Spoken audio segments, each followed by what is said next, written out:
For something like this, I think the best thing you can have is that detailed plan and to monitor your KPIs because that's how you're going to know, is it working? Should I think about hiring or do I need to reassess what I'm doing in sales and marketing before I lose so much money and get no more clients? Having a pulse on those metrics is like your compass as well.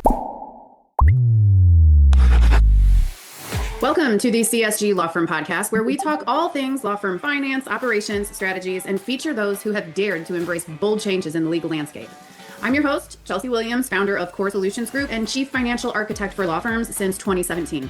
I get the rare glimpse behind the curtain and into operations, mindset, and money habits that make or break law firms. Since COVID, everything we thought we knew about how a law firm should run, look, and feel have been shattered. And out of that disruption, a new kind of law firm owner has emerged, one who's bold enough to build outside the box. Around here, we spotlight those renegades, owners who blend legal brilliance with real business strategy, who build boldly, think creatively, and know that money isn't just math, it's mindset. We don't shy away from hard truths. We lean in with curiosity, grit, and a little humor. Whether you're scaling, stabilizing, or just trying to stay sane, you'll find stories, strategies, and straight talk to help you run a more profitable, value-driven law firm. So grab your coffee or your case files and let's get into it. Because it's time to ditch the stuffy suits and take control of your cash flow, build something bold, and prioritize protecting profits in your pocket. Welcome back to Law Firm Money Matters, the show where we say the quiet financial parts out loud. Because nothing exposes the truth about your business faster than a sudden spike in calls or an unexpected bill that makes you rethink all your life choices. Today's episode is chaos, clarity, and a little bit of smoked meat wisdom rolled into one conversation. This was actually a talk I had with Bobby Sawyer that we didn't intend on being a podcast episode, but that was really good and we decided to make it one. I sat down with Bobby Sawyer, an attorney and surprisingly persuasive barbecue enthusiast. And we covered everything from pellet grills to 8-figure projections to the psychological warfare of scaling a law firm past your own capacity. And it all started because I bought a grill for the first time at 38 years old. Yes, a grill for the first time.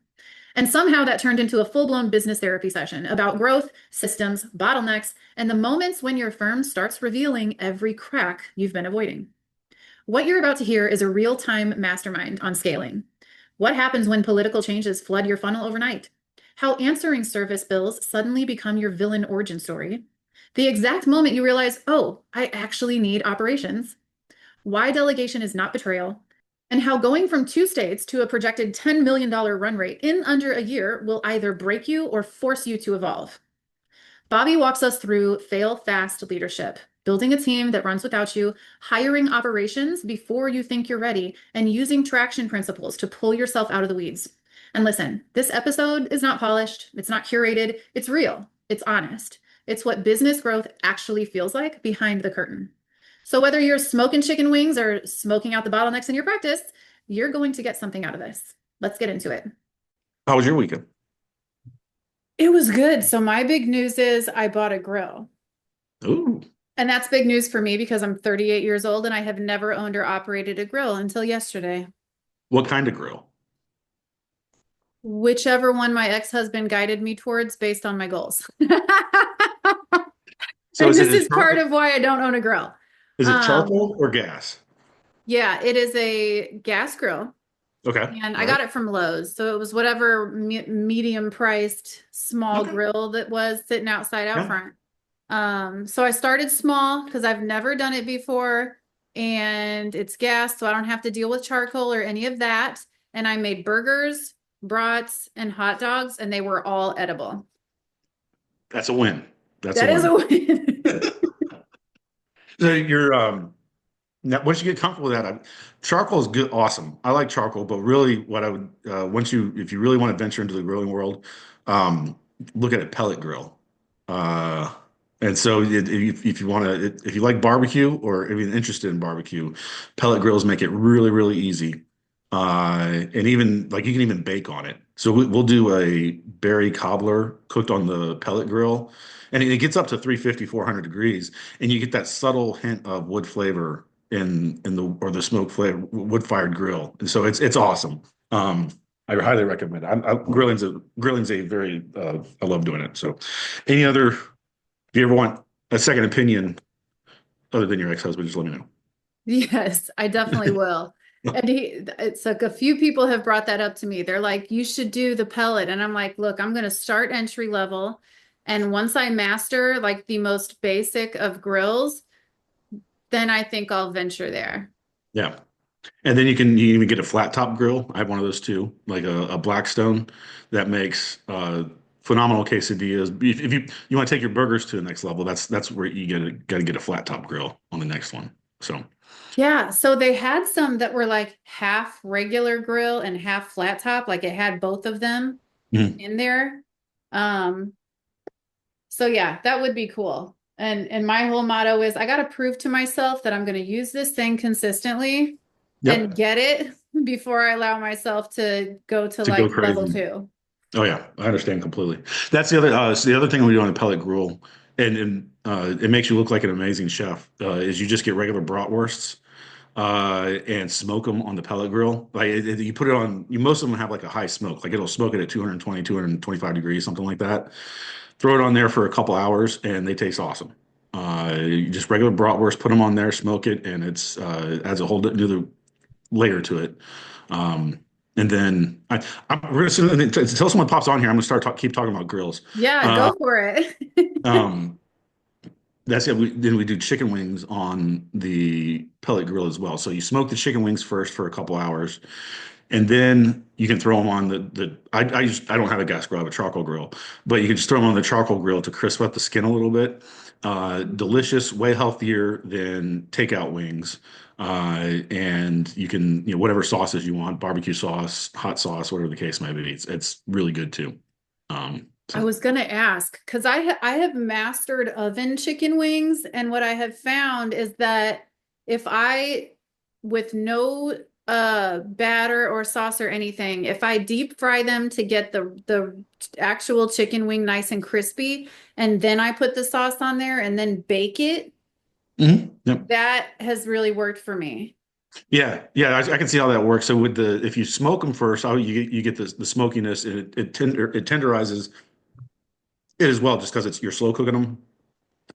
And then you throw them on the grill just to crisp up the skin a little bit, and then toss them in the sauce. That's what I do. And I haven't found my wife tells me that she won't eat chicken wings out anymore because she'll just have me make them at home, sort of thing.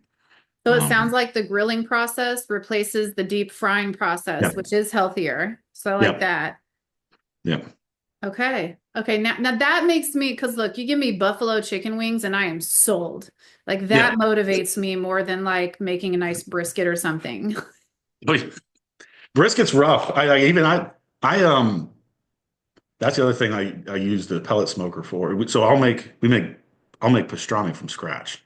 Like get a flat a brisket flat, corn it for 10 days to get corned beef, and then put the a brisket I'm not sorry pastrami rub on there. The black peppercorn, cumin, brown sugars in there, a few things like that, and then throw it on the smoker for 12 hours.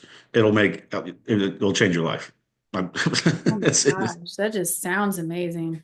Like my dad has mastered the brisket and like burnt ends and stuff like Mhm. that, Yep. but not never done that. Yeah, But even brisket, like I can't eat brisket. We even had like a Longhorn Smokehouse, like a mom and pop meat smoking restaurant, and theirs was the best in town. And once my dad mastered the smoked brisket, I couldn't even eat it from there. no, it's so Chelsea, I'm serious. I will talk about barbecue all day long. And pulled pork is another one that uh, you can do on the pellet grill really easy. And again, it's planning ahead and doing little things make you seem like a master chef. And so the trick with pulled pork is you salt it, do a dry brine 24 hours in advance. So like the day before, you get the butt, and a half teaspoon of salt per pound. So if you have like an 8 pound butt, I got 3 kids, two of which are teenage boys, and so they just eat lots of stuff. Um, and so half a pound of salt per pound of meat, salted 24 hours 24 hours ahead. It penetrates all the into the meat, essentially seasoning it from inside. Then throw whatever rub you want onto it, and then smoke it again for 12 hours. It'll be better than any barbecue you get in the restaurant. It's amazing. I'm taking notes. The website you should check once you get if you when you do get a pellet smoker, the website amazingribs.com has tons of recipes. I think you can pay it's something minimal. Maybe $15 a year, maybe a little bit more than that. It gets rid of all the ads. And you can search for all their recipes. That's where that pulled pork recipe is from. It's really good stuff. So there you go. No, I will take that. I did a podcast interview today and I'm like so proud of myself. I know this seems small, but like for me, this is like life symbolizing next level stuff for me. And I was doing a podcast interview and I got introduced to Stephen Reichlin. Yep, I know who that is. Yeah. So I still have the tab up of like all his different books and the two that the person recommended to start. So That's actually it's How to Grill or something. That was one of the first cookbooks we have or I got, and it's really it's a basic one. Let me make sure. that was one of the two. The other one I wanted to check out was how to grill vegetables specifically. Yeah. Yeah, How to Grill. It's How to Grill. Um, his in the back of it, his barbecue sauces, just the basic barbecue sauce, is awesome. The vinegar sauce, which is what you use for pulled pork, is really good. And then he has a mustard sauce in there that is awesome. So I recommend all three of those. Everything in that book is good, but the sauces in particular is what I pulled out from it. So Nice. Well, look, after the conversations I've had just today, I'm getting more and more excited, which is great because I was so anti-grill before. I'm like, I got to change my life and get a It, grill. it's good. It's good, and tasty cooking, and like particularly with vegetables, it's a way to add flavor in a healthy way, without deep frying it. And Anyways, boiling all the nutrients out. yeah, that too. And then we can start talking numbers, I guess. Um, there's a cookbook called The Uncommon Gourmet. Have you ever heard of that? Uh-uh. It is a phenomenal cookbook. It has one awesome recipes in it, but it will give you menus. Like so if you're doing a dinner party or not even a dinner party, like you just want to cook something, a complete meal for your family.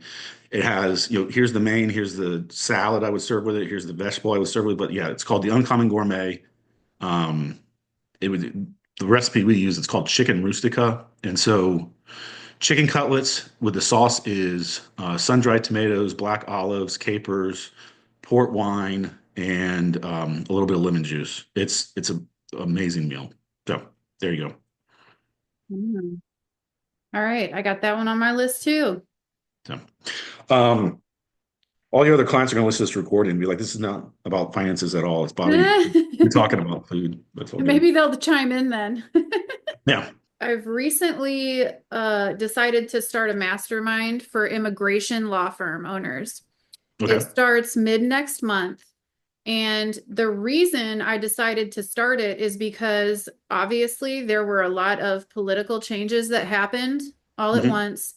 And it has caused a ripple effect for immigration law firm owners. And so what happened was, and the truth is, this can happen to any of our businesses. I mean, Right. take COVID, for example. It didn't Yeah. matter what business you were in, it uprooted what you believed to be possible and true and Right. forced you to pivot. And so what we're seeing for the immigration space is that the way that this ripple effect has started is that number one, they're getting inundated with calls and questions. So for those that are using call answering services, for example, their fees have skyrocketed Oh, yeah. Yeah. because of that. And yes, they're getting new clients, but now what's happening is it is stress testing the rest of their entire business funnel.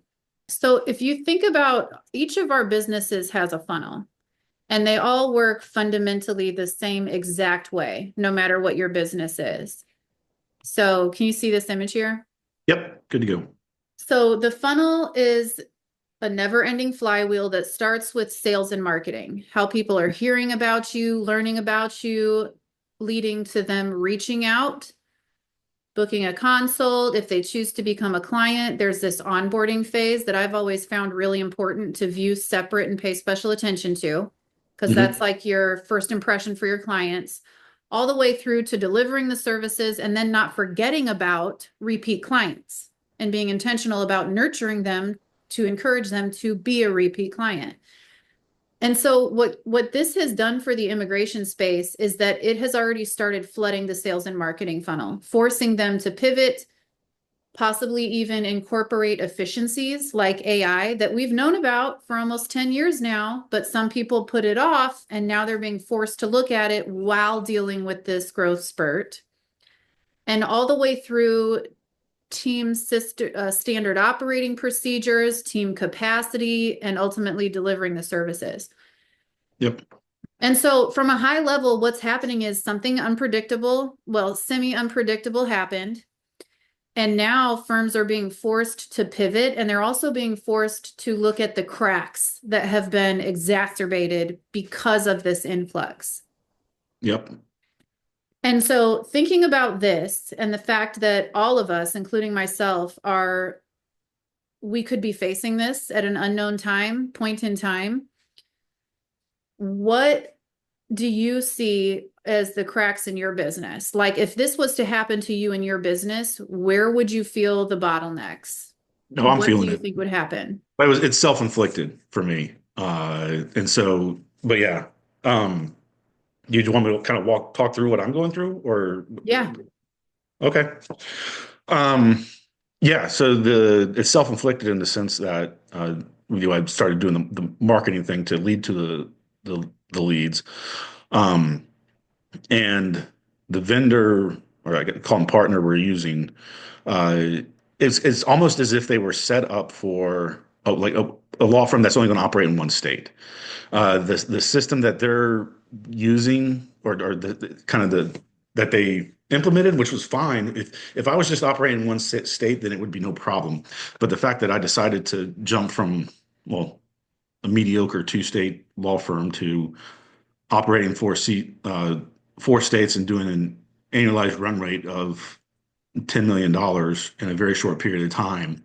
It demonstrated not only the cracks in our system, which was more or less non-existent, because, but also kind of the limitations of the system that they were using as well. And it's pretty much the solution is we're having to develop our own cost. That what piqued my interest when you said having to use answering services, and I've had experience with those in the past, and the quality control is all over the place. It's very difficult to manage the call centers, particularly with increased volume.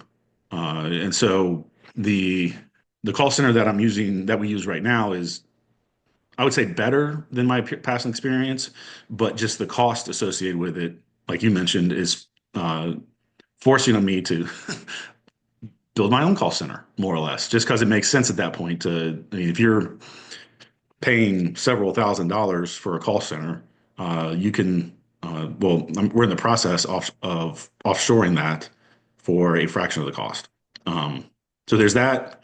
And then kind of because of the rapid expansion, I wouldn't say it demonstrated the cracks in the system. One, it just, well, I knew there was no system in place, but it was, I think it was Elon Musk or somebody, fail forward and fail fast is kind of our motto now. If we're going to try something, if it doesn't work, move on to find something else that does make it work.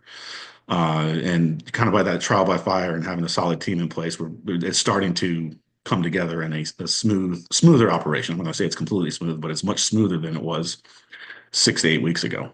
So I love how you say self-inflicted. Like this was me and my doing, but it still works the same nonetheless. Yeah, I mean, regardless of what happens, I mean, self-inflicted in the sense that it was kind of like, hey, let's see what this button does, or sort of thing, and You pushed it instead of, and somebody. instead of with whatever political situation or economic or whatever external factor, this was an internal, but the result is the same. The impact, what you described is the ripple effect is the same. Yeah, exactly. So, all right, now I'm going to ask questions based on my curiosity. So your vendor was limited in where they could get you, how many states they could get you new There- clients in? No, it's not a limitation there. It's more of their so that they had a or they have a turnkey solution for it's probate is what we do. Essentially, come in, they take over the marketing pro side of things and as part of their onboarding process, they have their own CRM. They have, they use a voice over IP system. They take over the Google LSA, which is kind of the driving force of it all, is you exploiting Google. There's several different marketing fronts, but Google local service ads are the primary ones. And so it was all kind of designed. My impression, I haven't talked with them specifically about it, but it seems to me it's designed for small firms, 1 to 2 person firms, to more or less install a sales team is what the end effect of it is. Um, which is great because it took me from low 6 figures to $10 million in very short, and we haven't even been operating a year yet, but that's what it's projected to be. Or I'm saying that's if our weekly numbers continue to, even if they just stay where they are right now, it's going to be you know Yeah. contracted work at $10 million for the year. And so I saw the success of it. And I was like, okay, let's just keep adding states, uh, which is how we went from 2 to 4 in a very short order. And then that kind of forced me to take a step back and look at the costs associated with utilizing the vendor, right? And they're not doing anything bad. They're in business to make money themselves, which is, I can 100 understand. But once you start working at this level, you're like, okay, this is not something that needs to be outsourced anymore. We need to bring this in house. And that's the transition we're doing right now. Is that kind of went off yeah. So it wasn't that their systems were inefficient. They're inefficient at the scale I'm at right now, at the level I'm at right now. Yeah, that makes sense. And that was another thing you said, that I think would be good to talk about. You recognized, because there's always this growth phase of, yeah, this makes sense to outsource it right now, but at some point it might make sense to bring it in-house. Yeah. Yeah. So the marketing, uh, actually digital marketing, SEO, that sort of stuff is one of those things that when you're at a smaller scale, it 100% makes sense to farm that out, right? You get a web developer, get a social media person, that sort of stuff, because it's not, um, it doesn't warrant a full-time job. But today I just hired my director of marketing. So my marketing department has doubled. Before I had a digital marketing assistant, still do, but an actual like full-time director of marketing is coming on board to manage that sort of thing. And as probably all your clients are going to get mad at me for offshore and stuff, but you can get really good talent that's not sitting in the United States, and it's not like you're cheating them out of money. It's very good money for where they live, and so I don't feel bad about it. Anyway, um, Yeah, no, I'm the same way. Shameless. yeah, And it works wonderful. wonderfully. So for essentially for what you could be paying, let's say you went to, um, I'm going to use someone we both know. I'm not going to say her name though, but if for her top tier marketing program. Like you got top SEO, emails, videos, all that sort of stuff. It's going to, for probably, well, now I know it. For about the same amount of money, I got a 2 person marketing team dedicated full time doing work, doing my stuff, Yeah. which, and it's comprehensive. So it's that sort of thing, marketing in particular, where it makes sense to bring it in house. Um, and then call center would be closely after that. Um, the call center bills are significant, and when you can essentially set up your own in-house call center for half the price, why not? Uh, because the call center, even the vendor the marketing vendor I'm using, they work with other firms, and so it's not dedicated to my law firms, Johannes Sawyer. There's n number of other firms that are going through the same call center. Yeah. Um, and so my law partner, his last name is Johannes Meyer, and so unless you're used to saying that on a regular basis, it gets butchered. And so because I've call tested it, and then they inevitably they see it, and I think they're getting better about it. But yeah, if you so So, how are you? Because here's one of the things to consider when you're outsourcing it versus when you're bringing it in-house, right? To yeah, me, one of the pros of outsourcing it is that they manage the team and the work, and they just yep, report progress to you and send you what you need.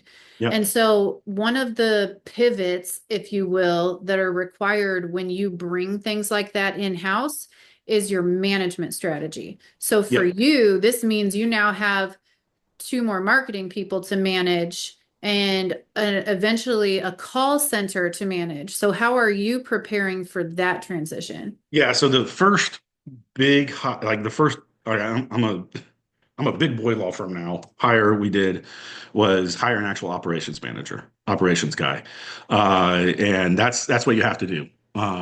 It's kind of I'm not gonna say it's non-negotiable, but if you really want to uh, transition into a business owner as opposed to just a okay, I got to wear my lawyer hat for 8 hours a day or 6 hours a day, and then change gears and be a business owner for or business manager for 3, 4, 5. How many hours a day it takes for you to manage the business? You got to hire someone to run the business for you. Or do operations, if you will. And so that's kind of I've was very fortunate in that respect with my operations guy. He he loves it. He loves doing operations. He loves finding efficiencies, incorporating things like AI. And he more or less told me during the interview, was like, I'm going to run into operations and I'm going to tell you to leave me alone if you start messing with it too much. I Uh, love that. so I love that. he's That is done the it. type of person I love to have on my team. Like, I Yeah, got yeah, this, stay out of it because business owners create messes or don't yeah, follow protocol, and we need yeah. this to run like a system. Yeah, and that's exactly what it is. And I said, and one of the first things I said, I don't know if it was during the interview process or once he was on board, is like, your job is to make me uh, incapable of doing any other job in this law firm. I was like, your job is to make I haven't told him this shit. I came up with the other day. Is like, my job is to find ways to mess with your system, and your job is to make sure your system can't be messed with. Yes. So yeah, having someone that not only is capable of doing it, but telling you as the owner to take a step back, let me run with this, and is key. That's going to be a key hire. And so he's um, one doing the in-house efficiency sort of thing, but he's also running down, setting up the call center, researching it, interviewing the people. I mean, at this point, he's hiring people that I don't see them until they're actually hired, which is just kind of I'm still getting used to that, which is it's a great problem to have. But like I'll walk in to our office, or it'll be a Zoom meeting, and there'll be like 2 or 3 people there that I've never spoken to, and so it's that sort of thing. And so you got to one find the right person, but two take that leap of faith or trust them that they're going to do their job. And yeah, when they don't, go back to fail forward and fail fast, find someone else to do it, sort of thing.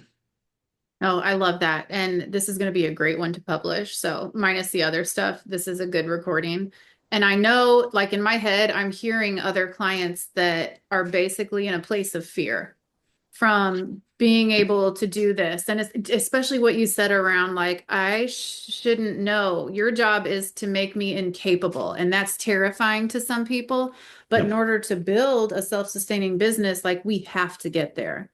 Oh So yeah, I how mean, do you manage your managers? Like, how do you make sure that because what they're taking is an objective, right? yeah. Everything else is irrelevant as long as we meet these objectives. How do you go about making sure that your managers know the objectives? Um, and so one, I try to, or I am very clear about, once a quarter, we have a quarterly kickoff meeting, and we'll just go through and say these are the core principles of the firm, and it's real straightforward. It's real straightforward stuff, and then I tell you that you get evaluated on and say there's 3 core principles. Yeah, 4. Anyway, 4 core principles: professionalism, efficiency, Prometheus, and that's essentially Prometheus was the Greek god that stole fire and gave it to the humans, which pissed all the other Greek gods off. And that's my way of saying just because something's always been done one way doesn't mean it's the right way or that you can't find a better way to do it. And then the right side of the bell curve. And so your bell curve, middle percent is 80, or roughly you get all results within 80% in the middle. You got top 10%, bottom 10%. We're going to be on, if you're looking at it, the right side is the top 10%. And I want top 10% clients, team members, client satisfaction, all that sort of stuff. And so I tell all the team members that you are evaluated on you whether or not you under do that, whether you're a professional, whether you're efficient, whether you have that Prometheus mentality, and whether you're in that top 10%. And then the other three things are wants it, gets it, capable. You know, the 10-year goal that we have is like you understand that if we reach this 10-year goal, well, when you want it, because you see the value and where we're going to be in 10 years if we're there. Once it gets it, understands what their life means. Essentially, that whatever personal or professional goals they have, if we get to that 10-year goal, they're going to get to those personal and professional goals. Personal and professional goals. Once it gets incapable of it, if you're not capable of the job, I'm sorry, you're going to have to move on. And so that's kind of the performance expectations. It's simple, it's straightforward. And so when someone doesn't perform or is having issues, that's kind of what it's centered around. It's like, okay, it's shocking that this happens in a lawyer setting, but hey, you didn't show up for work because you went out all night partying and ended up in the hospital, and I didn't hear from you until 4 p.m. the day of, or something along those lines. And I was like, you just can't do that in a law firm. I'm sorry. I was like, it's like that may fly in the service industry or like a restaurant or something along those lines. But this was particularly when we were just starting out and growing, and so having a team member not there is a critical failure. And so all the conversations center around that, and then you turn that around, and always try to learn. You always got to be learning, right? I'm always going to continue to make mistakes, and even having to fire someone means there was a break. Ultimately, there was a breakdown on me not communicating the expectations to them. And so, I mean, yeah, them not showing up for work is not right, but ultimately, I did not communicate the expectations correctly. So I think there's kind of you got to have that simple baseline there, and then the second piece of it is empowering your team to do their job. Let them do their job, and not micromanage. I don't. The idea of micromanaging. We're up to 27, 28 people now. The idea of me trying to, or just them coming, every single decision they have to make, they have to run it past me. I would go insane. And it's, and Same. I've told them that. So the way we're broken down is, each state has a lead attorney and each state has a lead paralegal, and then we're starting to fill out the paralegal ranks to as the caseload permits. And so I've told the attorneys, I was like, hey, South Carolina is your state. This is your head paralegal. Uh, you guys are in charge of that state. Anything that's going on in the state, you're in charge of. If you have an issue or you want to bounce something off of me, talk about a case strategy or there's a legal issue or something along those lines, you guys discuss it.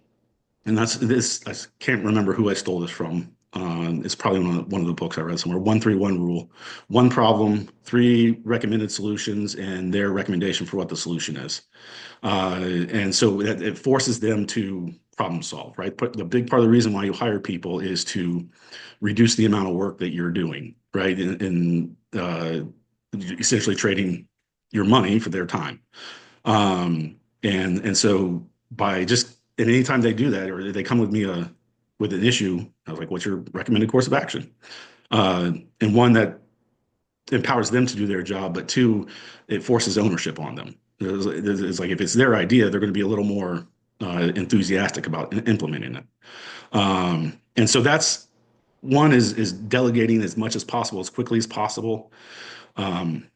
It's Traction. Yeah, pretty sure Traction does this. It's called the task inventory, where you just take a day and you write down everything you're doing. And if it's not something that's critical to running your business, in your case, for lawyers, that's either generating clients or doing legal work, you need to hire someone else to do that and just trust them to do it. Let them do their job. Correct them when it's needed. I mean, there's going to be a learning curve training period, but if it's the right people, they'll eventually start doing it correctly, and then you'll be able to manage people better. I was wondering, the way you were talking made me want to ask, you're using traction, at Yes, least loosely. yes. Yeah, we use traction. That's where that's where the people evaluate. I think that's what it's called. That's one where you gauge people based upon your core values, and then once it gets it's capable of it.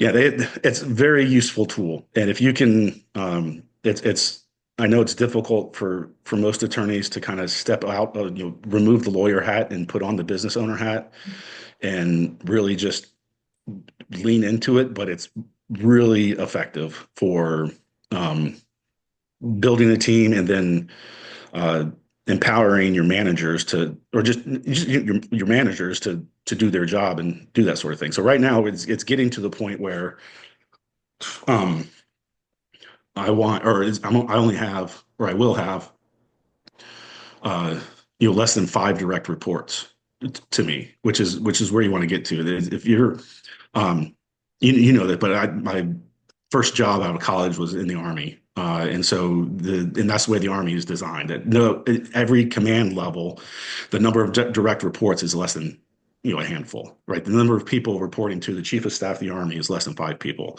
And then it kind of goes down from there. And so if someone hears this and says it's more than five people, it's like, okay, but you get the idea. Um, and so as soon as the next big hire is going to be, or I don't know if it's going to be the next big hire, or what will really get me to that level is a true chief legal officer, is what I'm calling them. And so so I have a marketing, have ops, have legal, and have a sales guy. And so that's four people that are directly report to me that are running the business. Love that. I was checking to see if we had that on your plan for the forecast. I like that, chief legal officer. Okay, so here's a question for you. Why do you think it is so seemingly easy? Because that's what it sounds like here. You're like, fail often and fail fast. And you like have a lot of confidence and trust in that method. And what's interesting to me is that most people don't. Where do you think you got that from? I mean, it requires a mind shift. It requires a complete shift in your worldview. And I don't. That's not easy by any stretch of the imagination. And I understand that, and but the complete shift in the worldview, the various other, the world went insane from whatever your perspective is for the first half of this decade, and then at the same time, just kind of assessing my mental health, where I wanted my family to be, and trying to make sense of the world. It almost it forced me to change my worldview. And so kind of realizing that once you make that shift from ultimately, once you realize, I guess this is the core, um, one of the core beliefs, if you will, for me is once you accept that the absurdly limited number of things you control and you focus on those, then it becomes a lot easier to make that fail fast, fail forward mentality. And I'll use my kid as an example. I got my 15-year-old son, who is bound and determined to learn things the absolute artist way possible. Not Uh, one of those. yeah, yeah. And so, I mean, to the point where, and at this point, at 15 years old, I mean, I'm not saying that's not who they're going to be for the rest of their life, but they're kind of basic learning and who they are for at least right now is set in stone, right? You're not going to be able to change anything. We've done our best as a parent to set them up for success and teach them and give them good education. But ninth grade and high school, I mean, your We're just decisions you kind of yelling from the bench at that point. right. That's all it is. And the decisions, and we've told him, it's like, hey, man, because he's getting horrible grades, horrible grades. And we're like, hey, man, this is going to start limiting your opportunities when you get out of high school. And so just kind of letting go or understanding that has helped me realize, I mean, yeah, I provide for my son. I love him, that sort of thing, but I can't control what happens to him now. That's out of my hands. And so realizing that for my son, obviously loving him as a father, and then making that same leap to a business sense where, yeah, I'm passionate about what I do for a living, but it's not like I'm going to go cause great bodily harm to people who destroy my business. But if you attack my son, that's going to be a different conversation. So that is, I guess that's why it seems so easy from the outside. It wasn't an easy transition. It's just you're seeing the end product of it. It's kind of just set your goals and start. Actually, I don't have it. You see here. Uh, a quote that works for me. And now my computer's not going to turn on. Oh, there we go. My other computer. Parenting has played a role in helping you shift that Yeah, perception and yeah, expectation. yeah. It just realizing, like I said, there's very little that you can control in this world. Pretty much the only thing you 100% have control over is your reaction to things.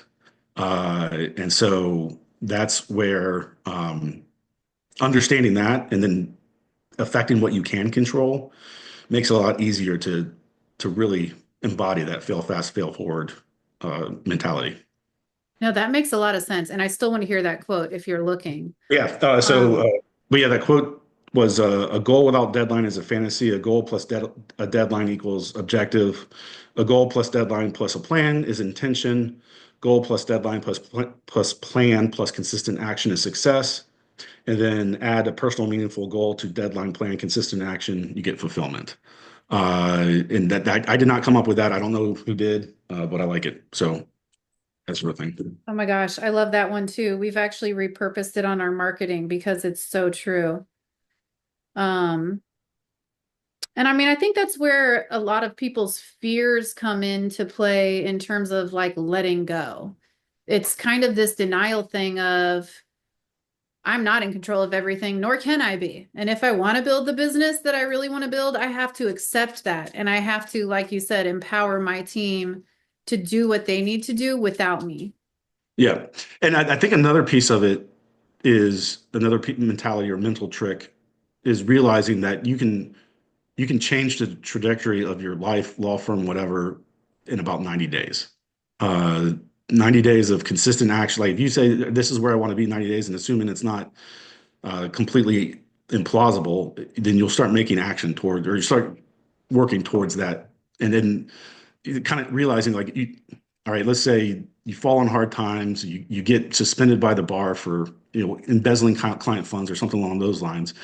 Once you come back in 90 days, you can rebuild a law firm or have a law practice going again. There's very little that can't not be recovered from. Is that enough negatives in a sense? Sort of thing there. Yeah, and that's a reality too. And I mean, it's human nature. We always think or believe it is or would be way worse than in reality it'll end up being. Yeah, and one of the things that Bobby's numbers would say, and that we just talked about, is like he's really figured out, or he's really accepted, like we said, the fact that we as business owners cannot control everything, we cannot see everything, and we have to some degree be willing to let go if growing and scaling is the goal. And one of the things that he's done a really good job at is building a team that runs without him, but still tapping in from a leadership perspective to make sure that he is responsible for the overarching objectives and goals, which, Bobby, we should just edit that and make it into a podcast episode. Okay. All right. Go for it. But yeah, it's like the question is like, which step do I take first and next? Like you said, what comes first, the chicken or the egg? Correct. And when you're talking about growth, like looking at this funnel, there's only two areas where your focus is invested on the business, and that is sales and marketing, creating the revenue, and team, hiring the people to do the work so you're not stuck with it. So then the question becomes like, which one do I do first, right? And now I'm a firm believer, you know me well enough, there is no cookie cutter formula to success. I believe it has to do with a lot more with you personally. That's what dictates your equation. And if you have enough self-awareness, you'll know where you should say yes, even though your gut's telling you no out of fear, right?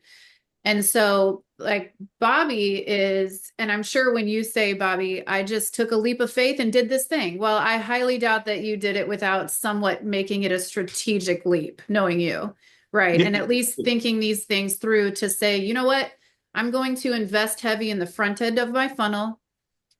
And once I see it's working, then I'll go down the funnel and hire a team. As opposed to some people, and it's right, wrong, and different. It depends on the person who will hire that person first and then put their attention to sales and marketing. And so you kind of also have to know where you're at, because if you're already in the work so much and you put investment in sales and marketing, you're creating more work for yourself. And during the same time, you would have to hire and train somebody to take it from you. So they're all different moving pieces that have to be considered. The question is, what is going to feel strategic to you in terms of, am I going to figure this sales and marketing thing out first and then slowly hire? Or do I want to bring somebody on board so I can give more of my time and attention and bring the sales and marketing into the equation? Yep, that makes sense. And for me, what I like, yes, Chelsea, I did. It was a strategic decision, but it was the plan was in place as soon as I saw what was going to happen, or the kind of it became abundantly clear what was going to happen. I immediately started hiring, or even to the as pre that. So we started the marketing push, and as we were just implementing it, as I kind of realized what was going to happen as the floodgates opened, so to speak, that's when we started hiring people. And even then, it was still for a few months there, not a few months, for about 3 to 4 months. The first 3 to 4 months, it was fast and heavy. So. Yeah. So, I mean, it goes back to that quote that you shared, like an idea without a plan, without this, without that, like you got to have all the moving pieces. And so for something like this, I think the best thing you can have is that detailed plan and to monitor your KPIs, because that's how you're going to know, is it working? Should I think about hiring, or do I need to reassess what I'm doing in sales and marketing before I lose so much money and get no more clients? Having a pulse on those metrics is like your compass as well. Yep. I agree. So, awesome. Yeah. Well, this has been great. Grills, immigration, SOPs, hiring. Been good conversation. Glad I was on this weekend. So. Yeah. Awesome. If you're still here, then something in this episode hit exactly where it was supposed to, right between your operational blind spots and your financial reality. Bobby gave us the unfiltered truth about scaling, that growth is not glamorous, success is not linear, and every new level exposes a new inefficiency. And if you don't evolve, your business will drag you anyway. The biggest takeaway from today: you cannot build a scalable law firm while clinging to control. You can either run the business or you can run yourself into the ground, but you can't do both. You heard Bobby talk about fail fast, fail forward, fail often, not because it sounds cool, but because it's how you survive fast growth. You heard him talk about hiring ahead of a need, trusting your operations people, letting team members own their state, their role, their outcomes. You heard him talk about the moment a business owner realizes, my job is to set the vision and get out of the way. That mindset shift alone will change the way your firm runs, the way your money moves, and the way your future looks. So here's your action step. Not one day, not when things slow down, not after tax season. Get brutally honest about the next bottleneck you've been hoping no one notices, because that's the thing that will choke your growth. And that's the thing your future $1 million self needs you to deal with today. Your firm can absolutely scale. Your money can absolutely multiply. And you can absolutely build a system that runs without you. But it starts with letting go of the myth that you have to control everything to succeed. Thank you for listening. Thank you for growing. And remember, on this podcast, it's always about money until it isn't. See you in the next episode. Thanks for tuning in to the CSG Law Firm Podcast. If today's conversation sparks something for you, an idea, a challenge, or even a little discomfort, that's exactly the point.